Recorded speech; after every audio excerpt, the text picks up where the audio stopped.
Hey guys, it's me, 80s444. Today, guys, I'm joined by a special guest. The guest is Very Lame Pichu. That's the username on Discord, and I just call him Pichu on Discord, by the way. So, today we're gonna be going to discuss about the Canada national team, and this is definitely one of the nations to look out for in the World Cup, and potentially could be a dark horse. So, Pichu, what's your thoughts on how excited you are, man? I'm definitely excited. I've never experienced anything like this before. We haven't been to the World Cup since, 1986, something like that. So, yeah, it's been a while. Yeah. Yeah, it must be really weird feeling because it feels like you guys are making your debut, but it's not, technically speaking. Yeah, it definitely feels weird. Yeah, because like in the World Cup, I know you, me and you discussed that when you watch the World Cup, you always watch for your own nation, and it's a very frustrating when your own nation doesn't make it, and you're seeing all these nations be happy.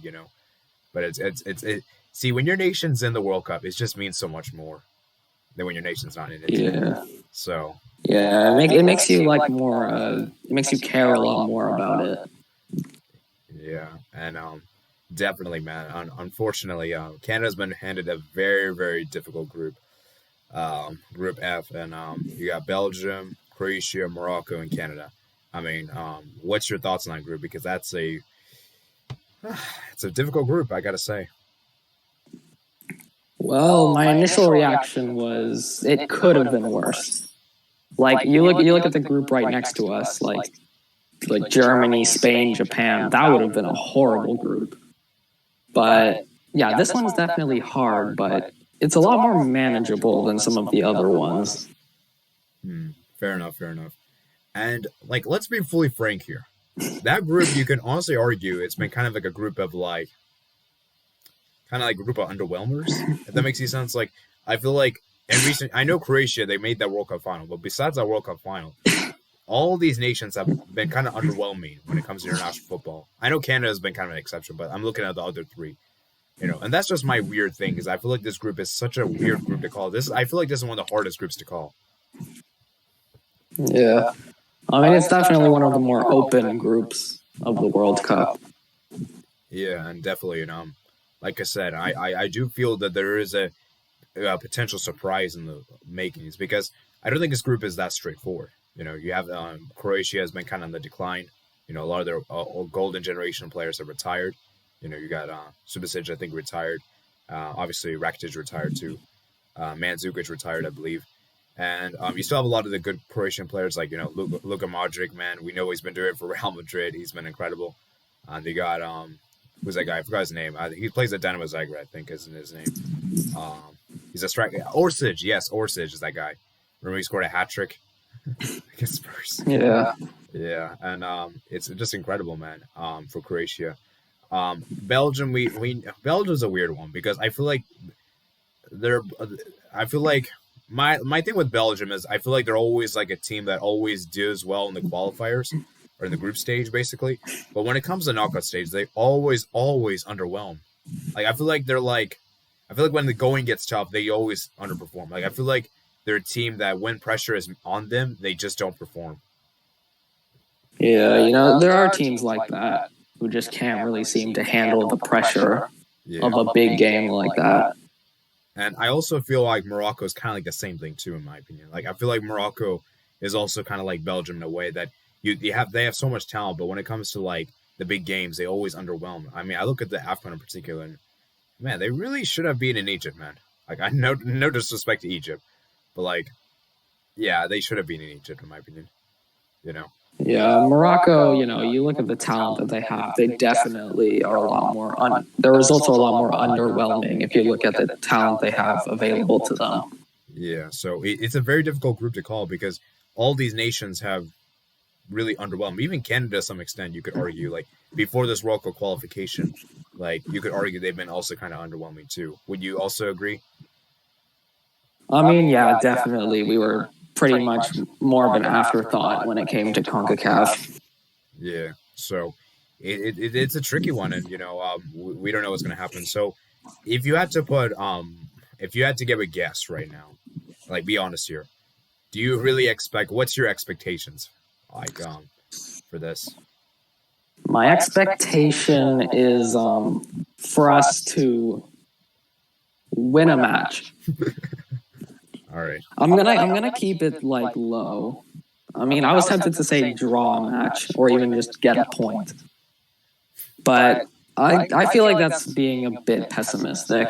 I'm not gonna be like oh, we're gonna reach the knockouts, we're gonna do Costa Rica 2014. I mean, it could happen. But I mean, you never know. But I'm not gonna like predict that to happen or anything. I'm just gonna say I just hope we win a match. Yeah. Yeah. I'd love it if we got like third in the group instead of fourth, but if we do get fourth, it is what it is. Yeah. So I get from it seems like you just want to be competitive. That's kind of like the point that you're trying to.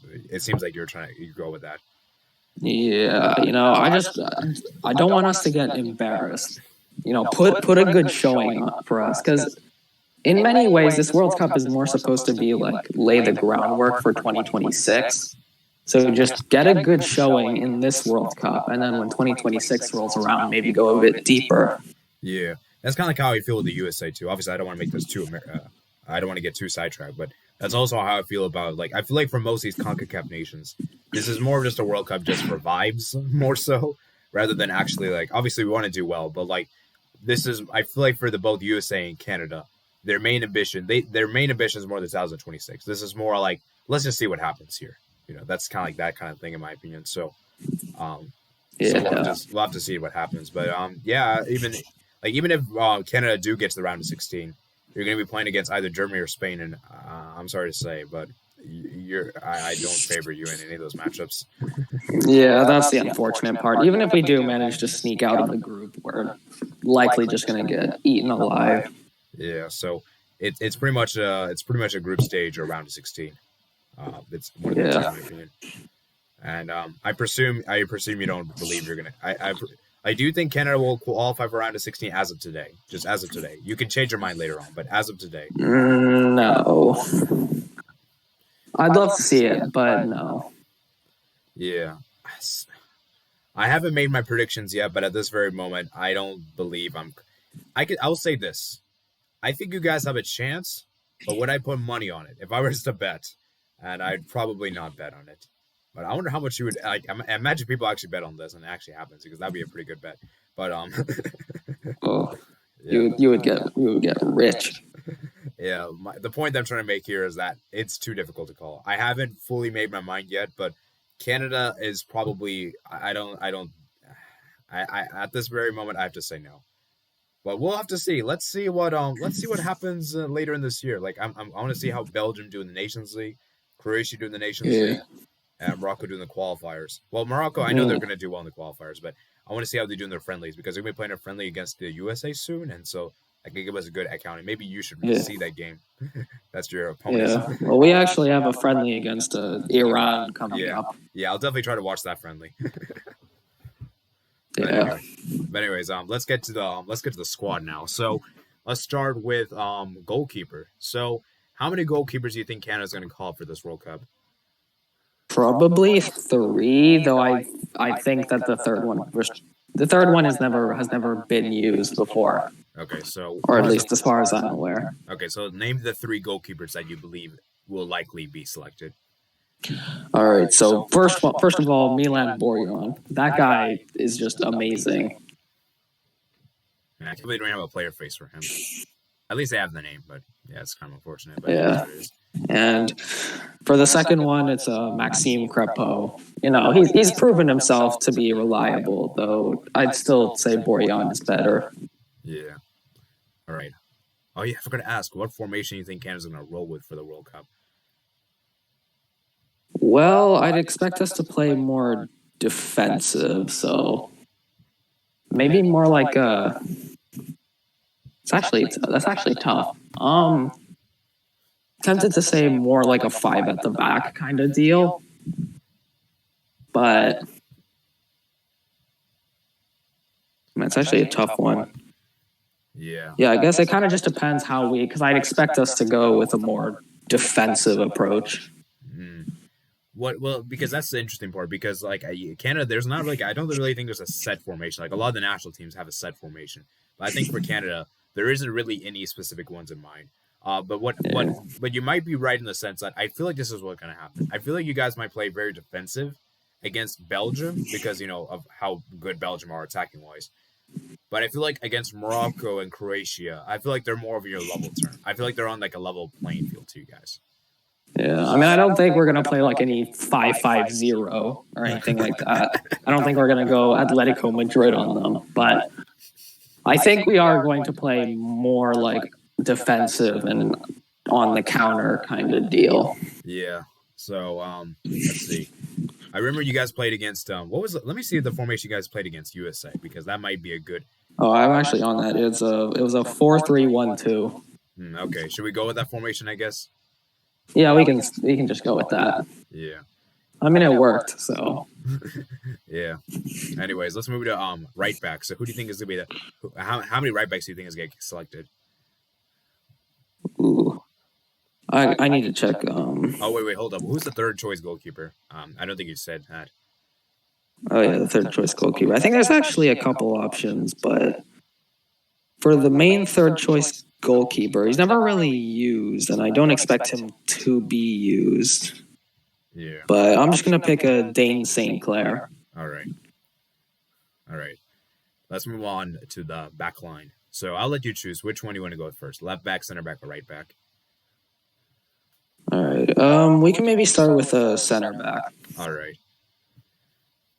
All right. So main center back, I'd say, is a Steven Vittoria. Yeah, Vittoria. Yeah, he's old, but he still gets the job done. Yeah. And another one would be a Scott Kennedy. All right. Yeah. All right. So who else has like backup options? I suppose. Yeah. 1 second.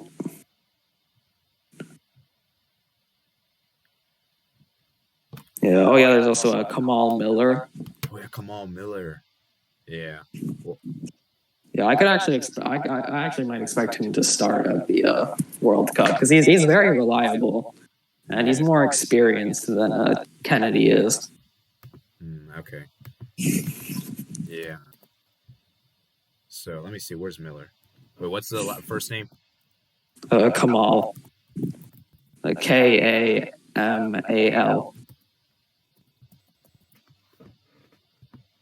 There we go. All right. So you had 3 center backs. So I think how many center backs you? I imagine there'll be 5 at least, right? 5 or 6. Yeah, unfortunately, center back is probably one of our weakest depth positions, and that's part of the reason why we tried so hard to get Tomori into the squad. Yeah. I heard there's still a very slim chance that Tomori he can switch to Canada if he doesn't get like 3 official caps. I think something like that. I think the only way that could happen is if Gareth Southgate just keeps continuously ignoring him. Yeah, and I did see that. I was looking at the England squad. I think they did call up Tomori. So. Yeah, and they'll likely just cap him and set him out against like Hungary or something just to get him cap tied. Yeah. Oh man.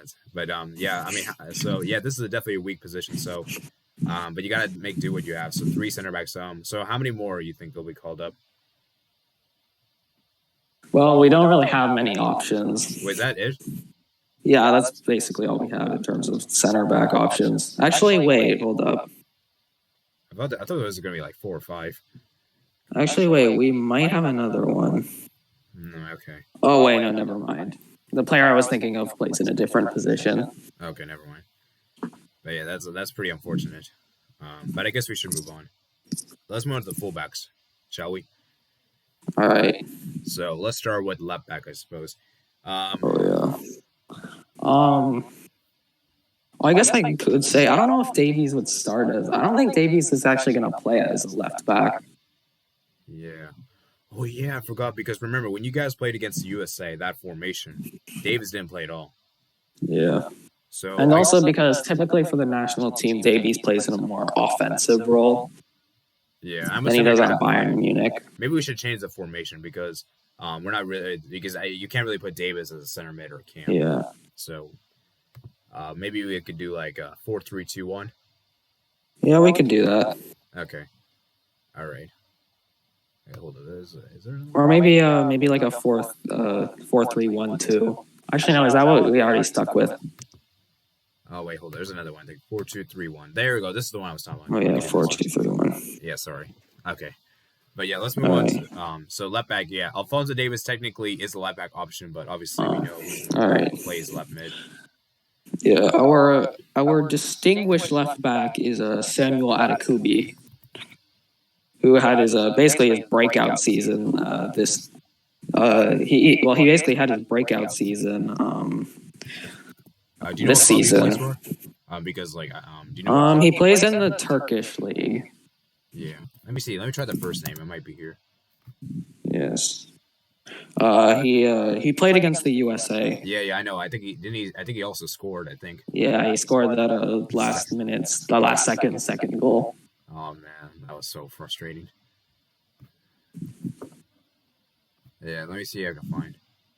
I don't see it here. Maybe he's not available on the website, which is going for. Let me see if I can search it up. Samuel.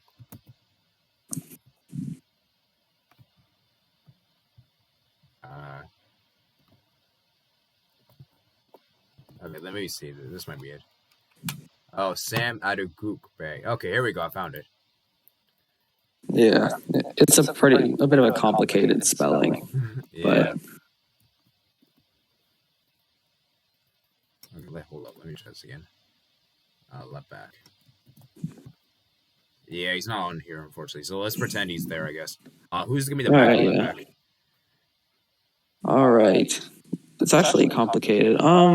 Let's see. Who else do we have for left back options? Because I know we don't really have too many options in terms of a left back either, especially since we use a Davies in a more attacking. Yeah. Let me just check who we used. We do also sometimes use Richie Larea, though I think he's more of a right back. But he's pretty versatile, so I guess he could play on either side. Yeah. So yeah, it's interesting. So I guess I guess we should move on to right backs, right? Yeah. Okay, right backs. How many right backs do you think they called up? All right. Well, first of all, Alistair Johnston. What a player he's been. Wait, how do I spell it? Yeah, and of course, there's also a Richie Larea, who I think his traditional. Oh, is this guy? Yeah, Nashville SC, right? He used to play for Nashville. He plays for Montreal now, but yeah, that's him. Wow. Okay, I don't know why it's like that on there, but okay. So do you have like? Oh, so I see. So your backup right back also plays as a left back as well. So he's like interchangeable, right? Yeah, he's pretty versatile, so he could probably play on either one. Yeah. So do you have any? Is there like any other backup, like specifically just for right back backups? Yeah, unfortunately, actually, wait. Let me check. Yeah. Let me go check on my end to just speed up time. Yeah. Okay, where is this?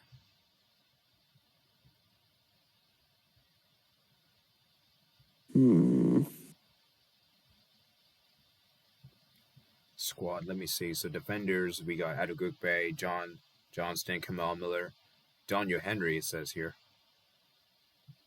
Oh, actually, I think he plays more as a center back. Yeah. So I guess he could be another center back option. Then it says here Christian Guterres.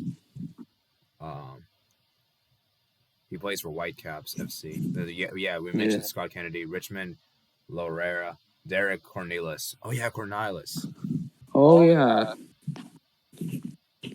I think he'd be a good depth player to have. I mean, he doesn't really play too often, but still a good player to just have regardless.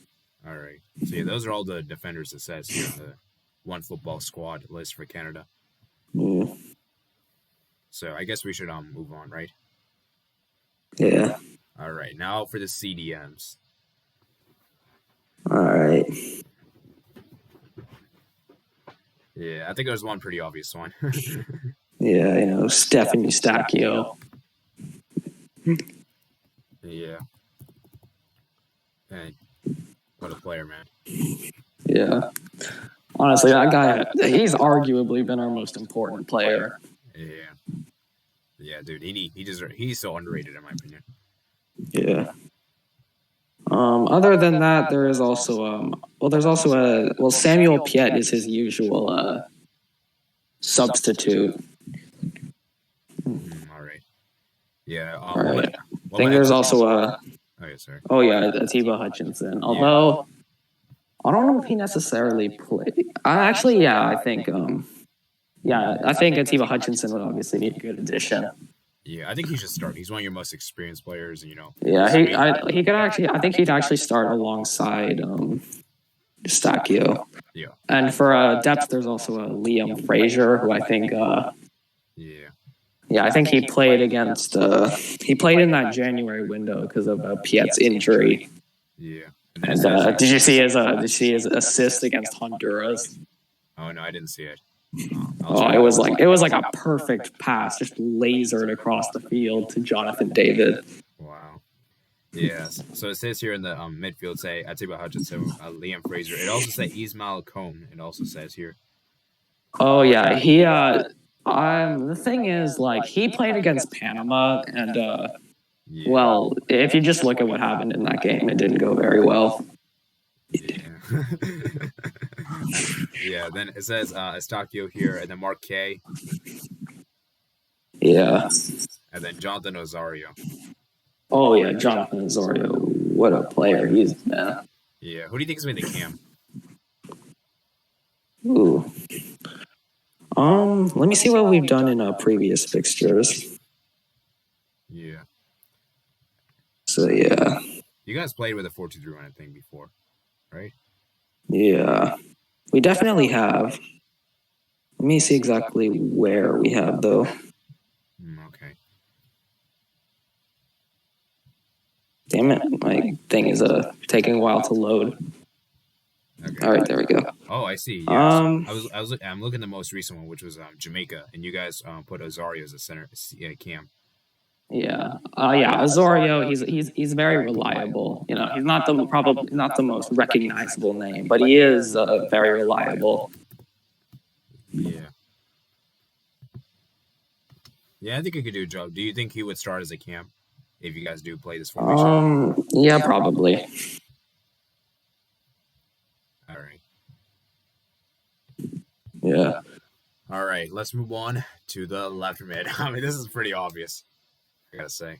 Yeah, Alfonso Davies. Yeah, so who's like the backup for left mid?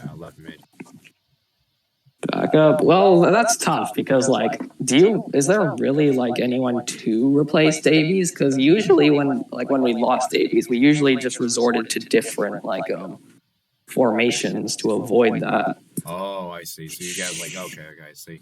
Well, it says here against Jamaica, you put Kyle Lauren as left mid. Yeah, I mean he's usually he can be switched between different formations, but yeah, we can throw him in there. Okay. Yeah, he's like a backup left back, I guess, or left mid. Yeah. All right, right mid. Right mid, Tajon Buchanan. Oh yes. Yeah, I mean he made his debut for the national team back in June, and man, what an important player he's proven to be. What the heck? Why is he not? In many ways, he is usually, if Davies is out, then usually Buchanan is his replacement. Unfortunately, Tajon Buchanan is not on here for some reason. I'm not sure why. Yeah. That's unfortunate. Is it spelled right? I think so. Buchanan. Try searching the first name too. Oh yeah, Tajon. I guess. I can try Club Brugge. Let me try Club Brugge. Let me see if he comes up. If not, we'll just pretend he's there, I guess. Yeah. don't think he's not on here for some reason. Let's just pretend he's there. Yeah. And the striker, Jonathan David. all right. He's going to get a potential big money move in the summer, and I'm excited to see where he might go. Yeah. So, like, the backup players you have, like, are Lauren. Yeah. Who else is the backup? All right. In the striker position, we have, I think we, Oh, yeah, I forgot. Also, I forgot to mention him. I think for wingers, I think there's also a Junior Hoylett. Oh, yeah. Yeah, I see here. Then it says here, look, Cavallini, man. Cavallini, he has not been in good form. Yeah. I wonder if he'll get selected. He'll probably get selected. The thing is, like, I think Cavallini also played against Panama, and, I don't know, just look at what happened in that game. Yeah.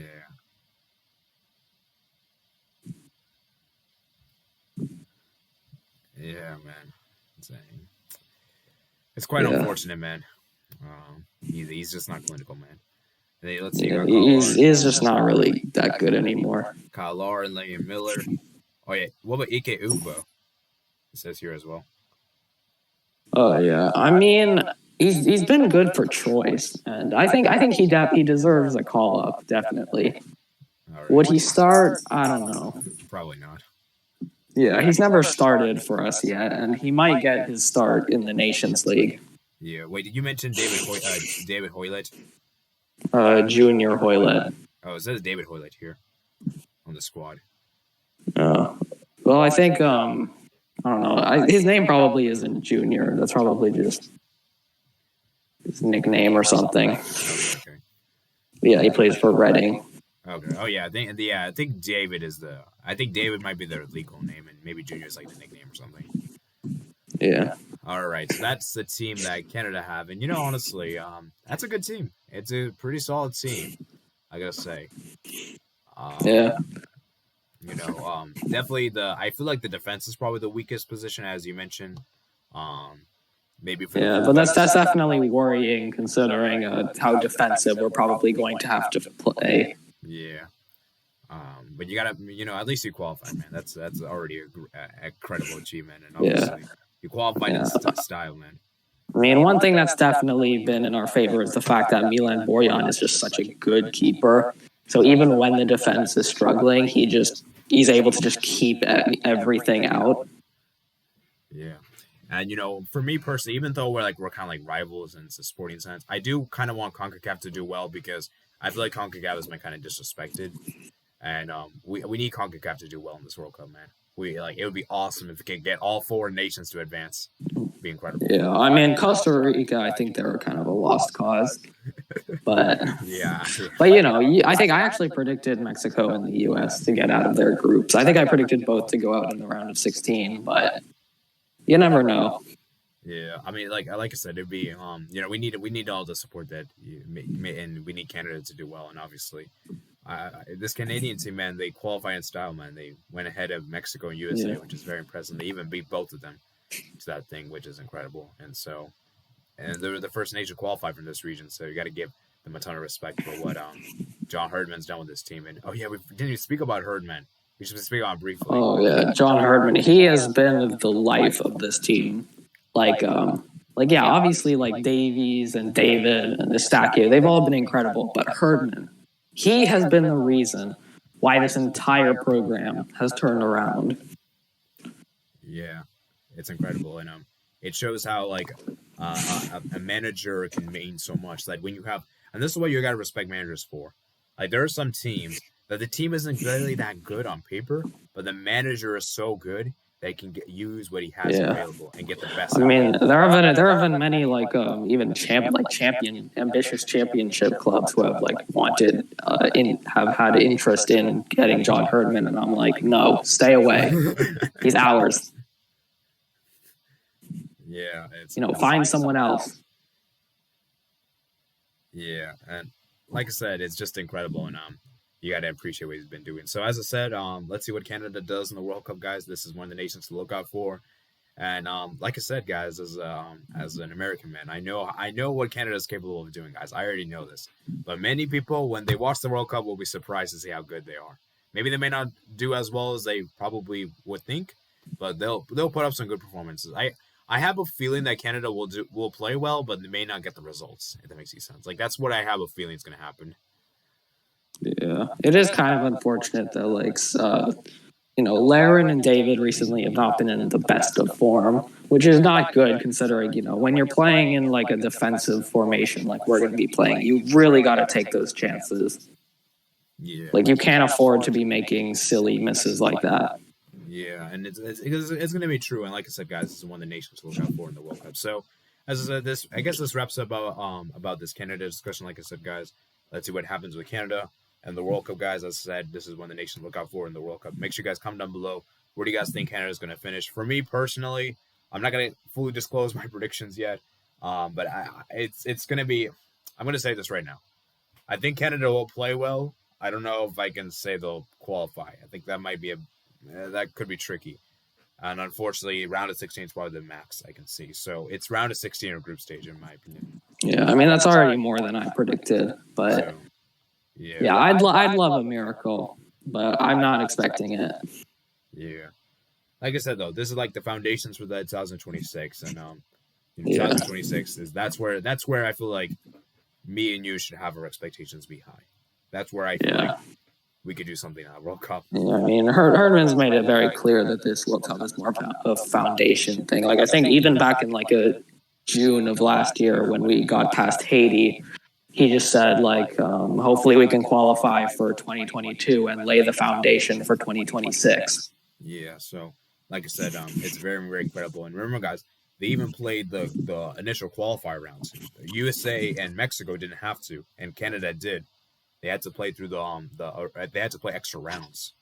Yeah, and I think in many ways that also kind of helped us because it helped us. It helped our first team keep their form. Yeah, and it's incredible to see what they're doing. So, as I guess this wraps up about this. Like I said, comment down below your thoughts. Subscribe if you're new here, like this video if you did enjoy. And make sure you guys check out my description below. And I'll see you guys later. Peace out.